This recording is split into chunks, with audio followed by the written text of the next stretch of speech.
Namaskaram to everybody. My name is Sathvik, Rayala, and I'm currently matriculating at Dartmouth College, where I'm also a student researcher for Professor Susanna Hesjill, who is a professor of Jewish studies. My research mainly focuses on the Indian subcontinent and Europe, where I study religious interactions in the 18th and 19th centuries.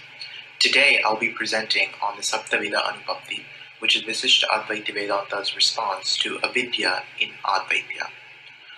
Before I get started with the presentation, I would like to thank Swamini Atma Prajananda Saraswati ji for inviting me to speak at this conference. I would also like to thank all the scholars, authors, and both Visishta Advaita and Advaita Vedantic scholars and philosophers throughout India's history that have helped me prepare this research paper. Finally, I would like to extend my deepest gratitude to the audience and all participants in the conference for coming together to produce such a terrific event. I'm looking forward to a very great presentation. Thank you.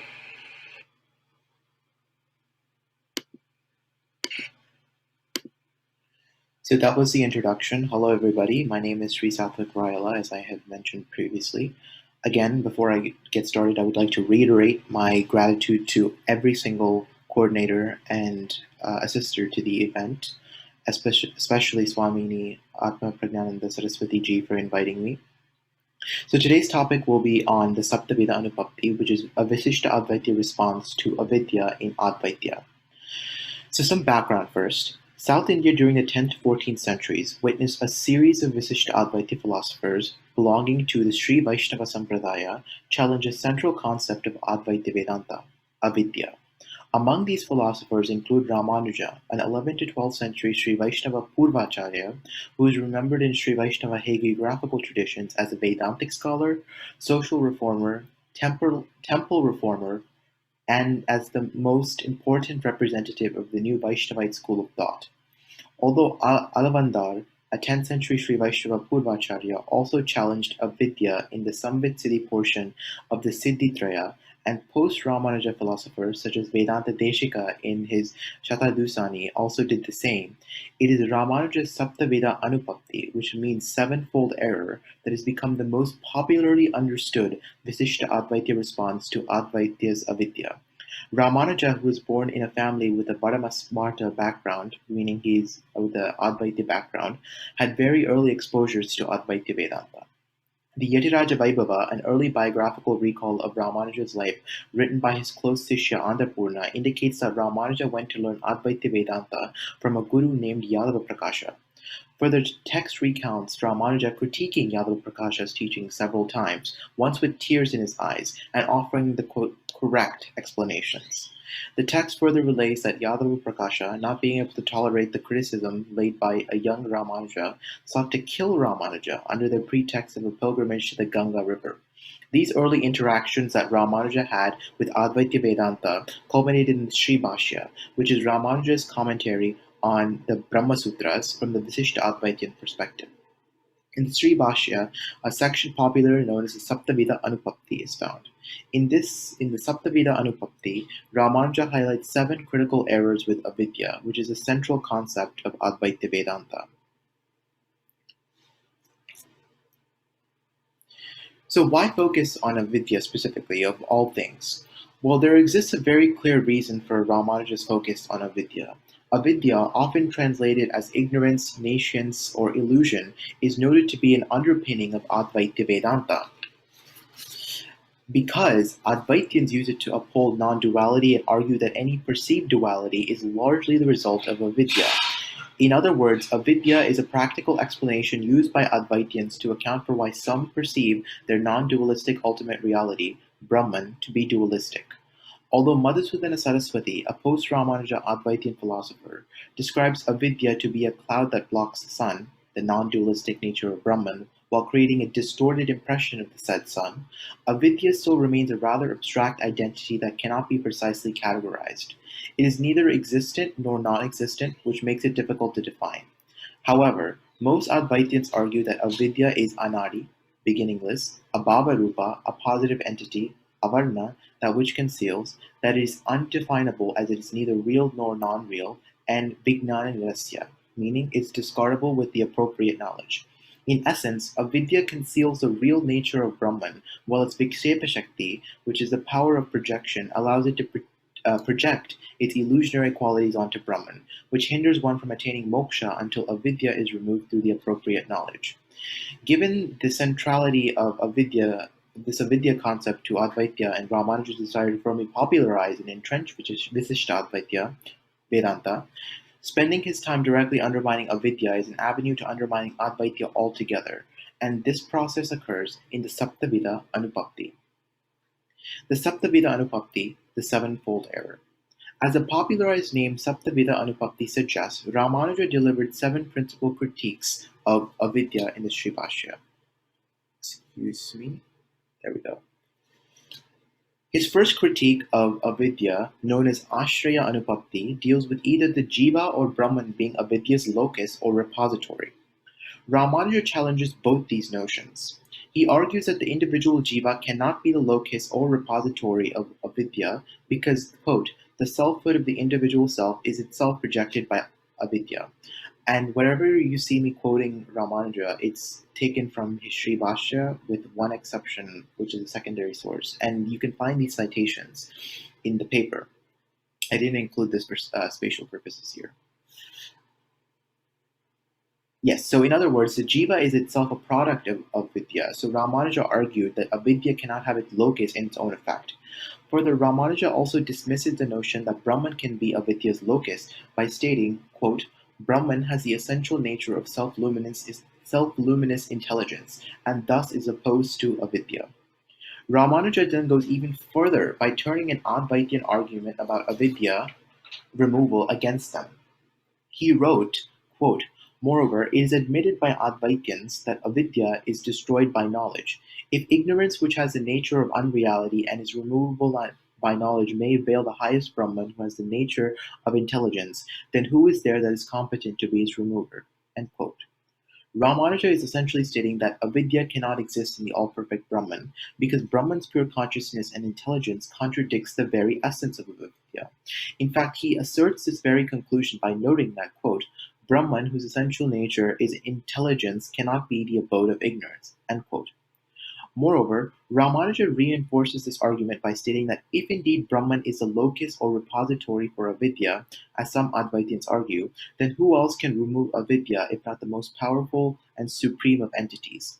Thus, Rāmānuja argues that neither the jiva nor Brahman can be the locus or repository of avidya, meaning that avidya largely has no practical basis for existence.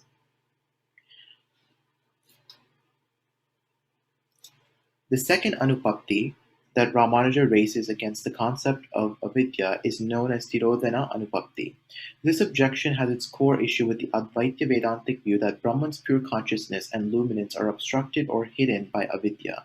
To propound this argument, Rāmānuja states, quote, he who declares that the Brahman, whose essential nature entirely consists of luminosity, is nevertheless concealed by avidya, or ignorance, by him is declared the destruction of nothing other than the very essential nature of Brahman himself. End quote.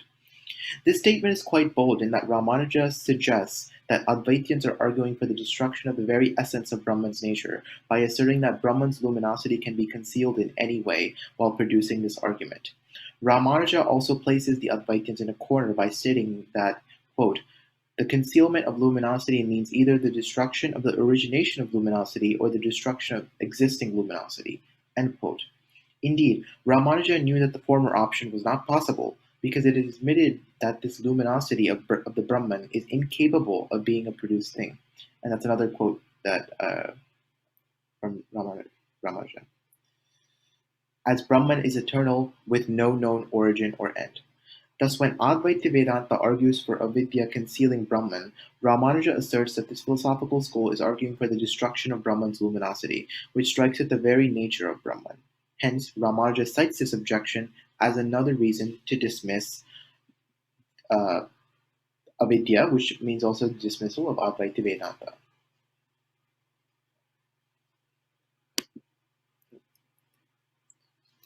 The third anupapti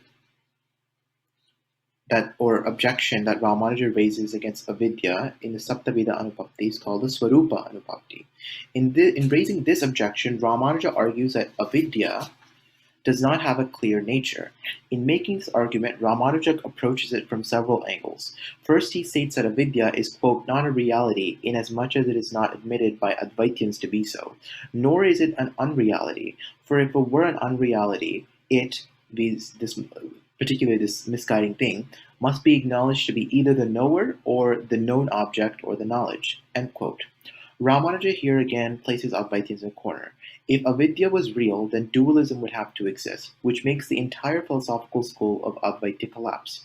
The other option is for avidya to be non-existent or non-real.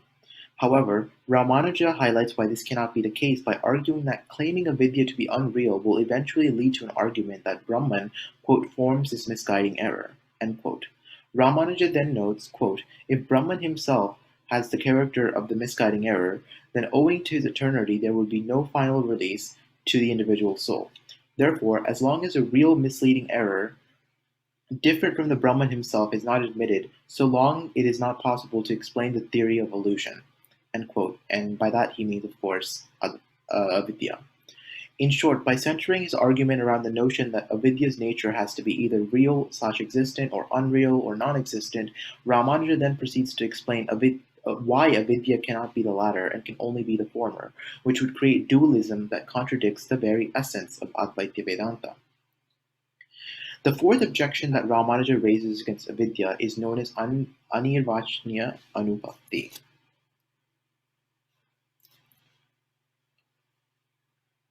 And so this objection is premised on Advaitian response to Ramanuja's third objection. Advaitians argue that avidya need not be real/existent or unreal/non-existent because it is an undefinable entity that is neither real nor unreal. Ramanuja objects to this reasoning by writing that, quote unquote, how do you Advaitians obtain your cognition that avidya is anirvachnya? All the objects in the world are either real or unreal. There's no third alternative. To claim that there is a third knowledge of existence, as you seem determined to do, is to falsify the very basis of one's knowledge, end quote unquote. What Ramanuja is essentially doing here is claiming that classifying avidya as an abstract entity that is neither real nor unreal is illogical, and the very nature of the Advaitian conception of avidya is illogical, because everything is either real or unreal. In fact, Ramanuja includes a verse in the Sri Bhashya that attests to this universal classification of real or unreal. Quote unquote, those who understand the Veda hold that all cognition has for its object what is real, for Shruti and Smriti alike teach that everything participates in the nature of everything else, and quote unquote. Thus, by arguing that the very nature of avidya as postulated by Advaita Vedanta is illogical and cannot be unreal nor real, Ramanuja attempts to undermine a key Advaitian argument that is often used to counteract his Swarupa-Anupapatti objection discussed in the prior slide. The fifth objection in the Saptavidha-Anupapatti that Ramanuja lays against avidya is referred to as Pramana-Anupapatti. The center of this objection has to do with the means of knowledge that attest to the existence of avidya. The role of pramanas in the metaphysical theories of Vedantic schools cannot be understated. It has been said by scholars that, quote, the theory of pramanas becomes both a theory of epistemic justification and a metaphysical theory of the causal requirements necessary for the validity of such justifications, end quote. In other words, Vedantic epistemology and metaphysics rely heavily on pramanas, particularly three critical pramanas admitted by both Advaita and Visishtadvaita: Pratyaksha, perception; Anumana, inference; and Shabda, testimonies, including scripturally based testimony relying on Shruti. The aforesaid importance of pramanas to Vedanta is precisely why Ramanuja raises his objection against avidya. He states by clarifying Upanishadic verses that, quote, the assertion that nescience, to be defined neither as that which is nor as that which is not, rests on the authority of scriptures, is untrue, end quote. Ramanuja further argues that, quote, nor again is such nescience to be assumed for the reason that otherwise the scriptural statements of the unity of all being would be unmeaning. Itihasa and Purana also do not anywhere teach that to Brahman there belongs nescience, end quote. Ramanuja additionally cites from the Vishnu Purana to propound that, Quote, these shlokas do not contain a single word supporting the doctrine of a Brahman free from all difference, of a principle called nations abiding within Brahman, and to be defined neither as that which is nor as that which is not, and of the world being wrongly imagined owing to nations. End quote. Thus, Rāmānuja, by arguing that pramanas, which are the valid means of knowledge, do not support the existence of avidya. So basically, what happened here is that Rāmānuja, by arguing that pramanas, which are valid, of course, valid means of knowledge, do not support the existence of avidya, attempted to utilize the Vedantic epistemological system to object to the validity of avidya, which also means that he objected to the validity of Advaita Vedanta altogether, which is, of course, a reoccurring theme, but something that's very important to stress on because Rāmānuja is targeting this avidya concept for a very particular reason, and that is to use it to undermine Advaita Vedanta. The sixth Anupapatti. The sixth objection in the Saptavidha-Anupapatti that Rāmānuja hones in on is termed as Nirvartaka Anupapatti. This objection centers on the Advaitin claim that proper knowledge can dispel avidya. Rāmānuja argues that this cannot be the case by citing Shruti Pramanas. He states, quote, nor can we admit the assertion that scripture teaches the cessation of avidya to spring only from the cognition of a Brahman devoid of all difference. End quote.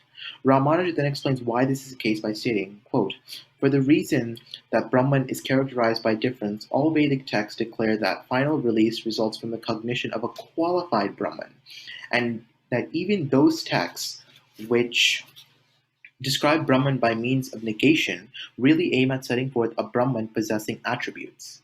End quote. Hence, Rāmānuja propounds that there is no support in Shruti Pramanas to suggest that knowledge of a Brahman without any differences, non-dualistic, can dispel avidya. Again, Rāmānuja's argument strikes at the core of Advaita Vedanta, as moksha in this philosophical school is tied closely to removing avidya and realizing the true knowledge of a non-dualistic Brahman without a second. Rāmānuja does so by arguing through the citations of Upanishadic verses that it is simply impossible because Brahman is intrinsically qualified with differences. Therefore, Rāmānuja states that the true knowledge that Advaitins seek to dispel avidya simply does not exist according to scripture, meaning the popular Advaitin conception of moksha falters. It is not a foregone conclusion that Rāmānuja is suggesting that those who follow Advaita Vedanta will not attain moksha, which is the ultimate goal for all practitioners of Sanatana Dharma. This, of course, is not entirely unexpected, as Rāmānuja is seeking to firmly establish and popularize Visishta Advaita in a medieval South Indian climate that was predominated by Advaita and its respective institutions. By raising this objection against avidya, again, Rāmānuja is seeking to dismantle the popularity of Advaita Vedanta itself.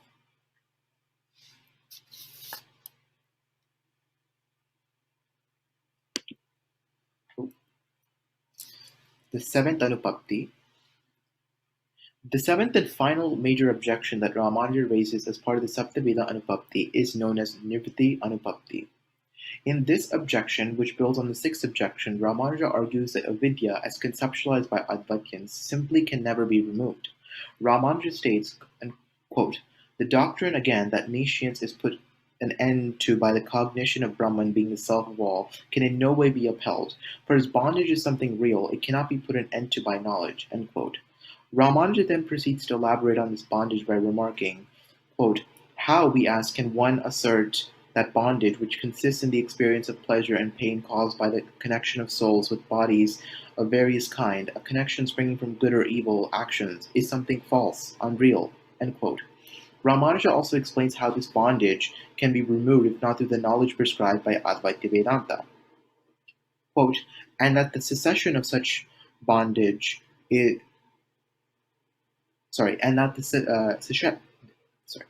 the cessation of such bondage is to be obtained only through the grace of the highest self, pleased by the devout meditation of the worshipper we have already explained. He further adds that, quote, since bondage springs from ajnana in the form of an eternal stream of karman, it can be destroyed only through knowledge of the kind maintained by us being Visishta Advaitins. Such knowledge is to be attained only through the due daily performance of religious duty as prescribed for a man's varna and ashrama, such performance being sanctified by accompanying thought of the true nature of the self and having the character of character uh, of propitiation of the highest Lord. In raising this objection, Ramanuja has attempted to undermine Advaita Vedanta altogether by stating that their prescription for the attainment of moksha, which entails the removal of vidya, is simply not possible. Further, after raising this objection, Ramanuja pitches the Visishta Advaita Vedanta view, which is put into practice by the Sri Vaishnava Sampradaya, that Narayana's grace, consistent performance of appropriate religious duties, and knowledge and practical implementation of the self-servitude to Narayana can bring forth an end to bondage and lead to moksha. The Tenkalai subsect of the Sri Vaishnava Sampradaya, one of the two major streams in the Sampradaya, known for its progressive thought, even took the idea of Narayana's grace to establish that the spontaneous grace of Narayana, which can fall on anyone at any time without cause, is in itself enough to attain moksha. Thus it becomes evident how Ramanuja's Saptavidha-Anupapatti, including the seventh objection that rejects the very idea that the Advaitian conception of avidya can be removed, helped develop a different approach to attaining moksha that focuses more on the grace of Narayana. So conclusion, part 1. By realizing the centrality of avidya to Advaita Vedanta, Ramanuja sought to lay 7 major objections against avidya in the Sri Bhashya that would lead to the undermining of Advaita Vedanta. These 7 errors that Ramanuja saw with avidya became popularly known as Saptavidha-Anupapatti, and they are often cited by Visishta Advaitins to criticize the flaws in Advaita Vedanta. However, it is critical to reiterate that Ramanuja was not the first nor the last Visishta Advaita philosopher to write works criticizing avidya in Advaita Vedanta. As noted previously, Alavandar challenged the concept of avidya before Ramanuja, and quote, "We can presume that the refutation of the concept of Maya avidya found in the Sri Bhashya of Ramanuja, pointing out several Anupapattis, has its precursor in the works of Alavandar, who himself was inspired by his grandfather Natamuni." End quote. And that was from a scholar. Again, with these citations, you can find all of them in the paper. I've cited from scholars, quote directly from primary source texts and translations, and of course, frequently from the Sri Bhashya. So please do check the citations on the paper if you're looking for where these quotations come from. Further, Vedanta Deshika, a post-Ramanuja Visishta Advaita philosopher, wrote the Shatadusani during the 14th century, in which he adopted Ramanuja's Saptavidha Anupapatti and further elaborated on the objections against avidya and Advaita Vedanta. Vedanta Deshika's work went without an Advaitian rebuttal for centuries, possibly because Deshika's arguments against avidya were too hard to challenge. Thus, Visishta Advaita philosophers continued to develop arguments against avidya rather successfully even after Ramanuja's time. That said, Ramanuja deserves credit for consolidating and popularizing key Visishta Advaita Vedanta arguments, particularly against avidya and Advaita. In fact, the writing of the Sri Bhashya by Ramanuja was a dying wish made by Alavandar, likely with a desire to consolidate Visishta Advaita Vedanta and its arguments against rivaling philosophical schools. Moreover, Ramanuja's Saptavidha-Anupapatti not only laid the groundwork for the development of future objections to avidya by post-Ramanuja Visishta Advaita philosophers, it seemingly was extremely useful for Ramanuja as well. From the 53rd verse of the Yatiraja Vaibhava, an account of Ramanuja written by his Sishya Andarpurna that we cited before, it is known that Yadava Prakasha, Ramanuja's former Advaita-influenced guru who tried to murder him, ends up becoming Ramanuja's disciple.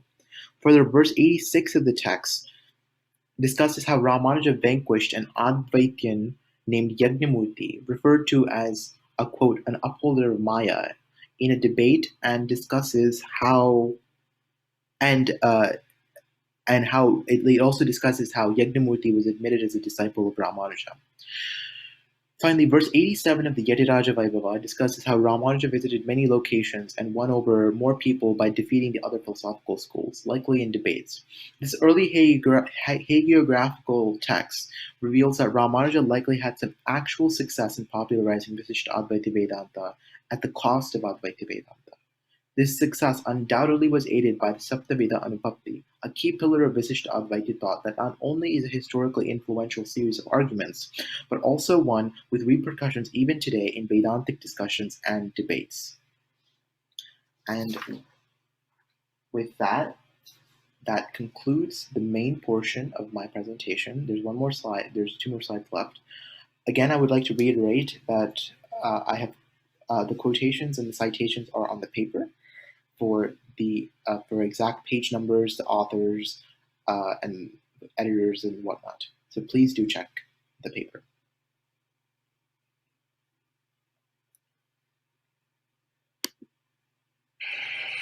Thank you everyone for listening to my presentation on Rāmānuja's Saptavidha-Anupapatti. I would again like to reiterate my thanks to Swamini Atmaprajananda Saraswati ji, along with every single coordinator of the 11th Analogical Conference and the 5th Swami Dayananda Saraswati ji's memorial lectures. I would also like to reiterate my gratitude to the audience, along with all the scholars and academics that I have cited for my paper. Thank you everyone for the opportunity to present, and I hope we've all learned something new about our very rich philosophical traditions. Thank you.